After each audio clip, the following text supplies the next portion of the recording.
Sports নিয়ে আসলে বাংলাদেশে যে পরিমাণ উত্তেজনা মানুষদের মধ্যে আছে, দর্শকদের মধ্যে, ক্রিকেট হোক কিংবা ফুটবল হোক, সেই জায়গায় মিলিয়ে আসলে স্পোর্টস রিলেটেড এই ধরনের ভাবনা কিন্তু কম।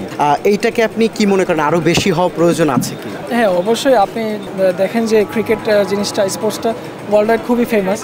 তো এই রিলেটেডের যে রেস্টুরেন্টগুলো করা হয় ওগুলো খুবই মানুষ কেন্দ্রিক হয়, মানে মানুষরা খুবই এনজয় করে এই জিনিসগুলো। এটা খুবই ভালো একটা উদ্যোগ ওরা করেছে। আমি মনে করি যে প্রত্যেকটা জায়গায় জায়গায় এরকম একটা রেস্টুরেন্ট হওয়া উচিত। ক্রিকেটাররা তো আসলে বিশ্বব্যাপী সেলিব্রিটি, সেক্ষেত্রে যখন পরিচিতির জায়গাটা অনেক বেশি, এখানে এসে তো আর কফি খাওয়া হবে না, কিভাবে খাবেন? কেন খাবে না? অবশ্যই খাবে। তাদের কফি যদি মানুষদেরকে নিয়ে আসতে পারে এই জায়গায়, অবশ্যই মানুষ আসবে এখানে।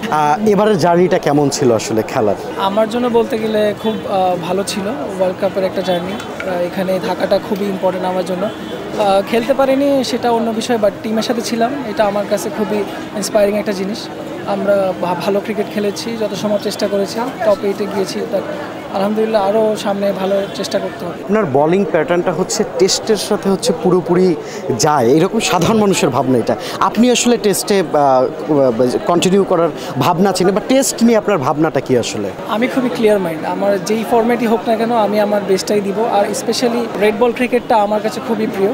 ছোটোবেলা থেকে দেখে এসেছি। আপনার বলেন টেস্টের মধ্যে শোয়েব আখতার, ব্রেটলি, তারপরে চামিন্দা বাজারা যেভাবে বল করে, সুইং করায়, ব্যাটসম্যানকে বিট করায়, তো এগুলো দেখে খুবই ভালো লাগে। আর টেস্টের খুবই ভালো জিনিস হচ্ছে আপনি লং টাইম বোলিং করতে পারেন, তো এই ক্ষেত্রে আপনার উইকেট পাওয়ার চান্স খুবই বেশি। তো আমি এনজয় করি। লাস্ট ম্যাচে আমি শ্রীলঙ্কার সাথে খেলেছিলাম, সেটাও আমি খুব ভালো এনজয় করছি। এবারের টি-20 জার্নিতে কোনো মজার ঘটনা, সেটা ড্রেসিং রুম হতে পারে, হোটেল রুমের হতে পারে, কোনো মজার ঘটনা আমরা একটু জানতে চাই। না, মজার বিষয় বলতে আমরা ওখানে সবাই ওয়েস্ট ইন্ডিজে অনেক মজা করছিলাম।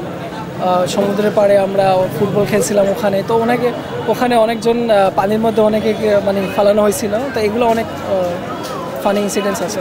আপনার মতো একজন তরুণ সম্ভাবনাময়ী ক্রিকেটারের প্রিয় ক্রিকেটারকে, বাংলাদেশের একজনের নাম যদি বলতে হয়, কাকে এগিয়ে রাখবেন? বাংলাদেশের মধ্যে আমার ম্যাক্সিমাম অনেক সবাইকেই ভালো লাগে। পার্সোনালি বলতে গেলে আমি তাসকিন ভাইকে অনেক অ্যাডমায়ার করি। তারপরে ফিজ ভাই বলেন, যারা ছিল ইবাদত ভাই, আরও অনেকেই আছে। আমাদের শরীফুল উঠতেছে নতুন, ও ভালো করতেছে। আরও যারা ইয়াং আছে ওদের সবাই আমরা খুব ভালো একটা শেপে আছি।